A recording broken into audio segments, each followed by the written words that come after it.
With this video here, I want to talk about was Martin Lawrence silenced by Hollywood, and what are some of the reasons being.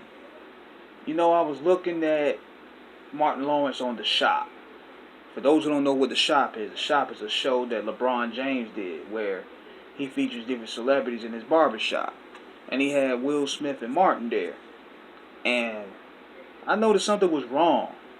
Something was definitely wrong with Martin, because Martin wasn't hardly engaging at all. And I've been noticing this for several years. Now, a lot of people would say this is age. A lot of people would say this is either age or medication. It could be a lot of things. It depends on how deep your belief system is. Because some of the reasons why you would think they would silence Martin, look at that Arsenio Hall interview. He came out there with an H&IC hat. He was talking about black ownership, black people owning studios.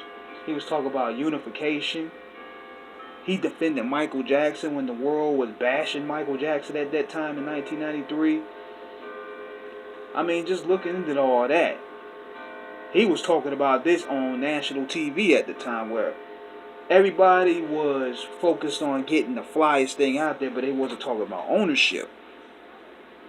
Then also look at the scene in Boomerang where he was talking about the concept of pool. He got that concept from Dr. Frances Welsing in the ISIS papers, where she had a segue in her papers talking about the game of the War of the Balls, talking about pool, while the concept of pool and dealing with race relations in America. And also notice the Tupac-like energy that Martin had in that H&IC clip. He delivered it in a way, in a passion, where he was very energetic. He was very intelligent. He had similar Tupac-like mannerisms there. So, with Martin blowing up, then he had Bad Boys, then he had Deadline 211 Hate coming out. You could say he got overworked, but the key to all of this is when he's out there in the LA highway with a pistol yelling at cars, yelling, "They trying to kill me." Something telling me right there within Hollywood, he's seen something sinister that scared him. He's seen something behind the scenes that put fear in him to where he's not even the same man anymore. So he had the stroke and he recovered, thank God for that. But you could tell the Martin of old is gone. And I got my tinfoil hat in. A lot of people say the old Martin died and he was cloned.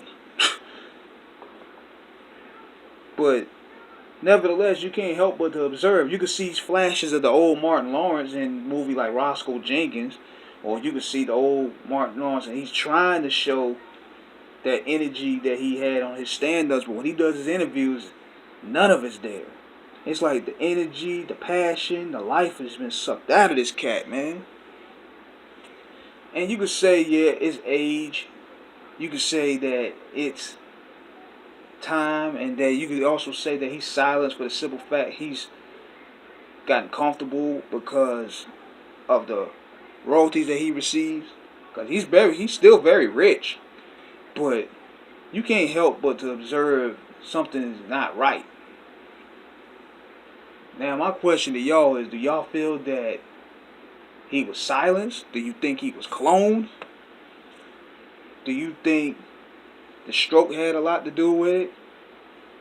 I mean, let me know. Let's dialogue here, because it just seems like the fight that he had is gone. And Tupac said it best on the Mortal Man skit with Kendrick Lamar. Black men, as soon as they reach their 30s, they lose that passion, they lose their fight. America just takes it away from them. And it's sad to say, a lot of black men, they just give in to the system. Not saying that Martin is doing it, but as soon as they get older, they lose their fight. They become comforters. So, let me know what you guys think of this video. I'm still going to check out Bad Boys 3 with that being said. Holla back at me.